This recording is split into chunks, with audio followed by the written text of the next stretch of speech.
आज मैं आपको एक बहुत मज़े का किस्सा सुनाने लगी हूँ। जब मैंने ज़िंदगी में पहली बार ज़र्दा बनाया था तो मैंने क्या किया था। मैंने सेला चावल लिए, 2 घंटे भिगोए। फिर मैंने जिस तरह ज़र्दा बनता है उसकी घी में इलायची को कड़कड़ाया, फिर चीनी डाली, फिर उसकी चाशनी बनाई। फिर वो जो चावल मैंने रखे हुए थे वो मैंने उसमें डाल दिए और आधा घंटे के बाद उसको जब दम खोला है मैंने, तो वो चावल ऐसे अकड़े हुए थे कि मैं आपको बता नहीं सकती। अब सारे घर वाले परेशान थे कि कैसे चावल बने हैं, ज़र्दा किस तरह का अकड़ गया।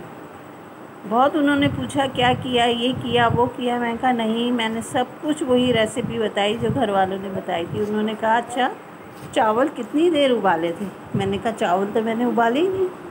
उफ़! फिर तो सबके चेहरे देखने वाले थे, क्योंकि ज़र्दे के चावल पहले उबलते हैं और उसके बाद ज़र्दा बनता है। तो ये थी मेरी फ़नी कहानी पहली बार ज़र्दा बनाने की।